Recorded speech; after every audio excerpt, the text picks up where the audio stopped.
都順利埋嚟到今晚第3場賽事，維亞德泥地短途錦標，隨時起步預備。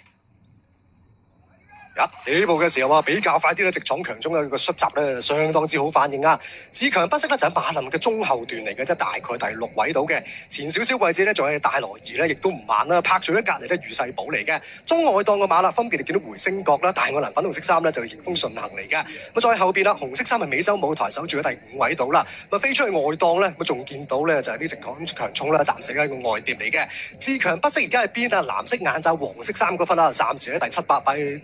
第8位到啦。後一格嘅馬位啦，黑色衫黑帽橙袖咧就余世寶，再後邊莫逆於心喺個內檔啦，再比較後啲嘅馬咧基黎姐姐嗰啲馬嚟嘅，暫時自強不息咧喺個尾4位置度啊！好啦，彎位轉到一半嘅階段啦，前邊帶緊頭咧就逆風順行咧，暫時係佔先1個馬位，守住內欄第2啦，開始騎緊啦，見到美洲舞台抄出嚟外檔，再出邊咧直闖強中，再後少少位置咧先見到咧就外邊莫逆於心嗰啲馬入到嚟最後直路階段啦，前邊咧見到逆風順行暫時領先就半個馬位，美洲舞台逐步湧緊上嚟，再出邊位置咧咁仲見到綠帽嗰隻直闖強中，3隻馬鬥緊嘅啫，大外檔咧有呢幾步亦都上得好勁啊！見到就係中間5號馬嘅咁想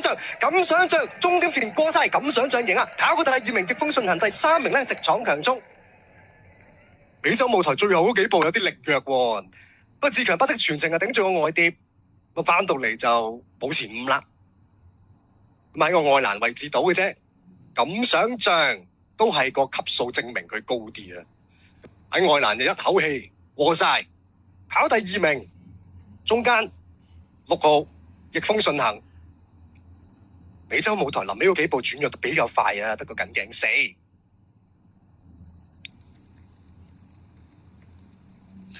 好啦，叫咁想像啊，都係級數高啲。咁啊，雖然早段就落後少少啦，但係翻嚟贏都幾有說服力嘅。好啦，咁想像就贏咗我哋今晚 S 嘅第3場賽事啊，維亞德泥地短途錦標嘅。咁啊，騎師就柏列達，我哋睇重播啊。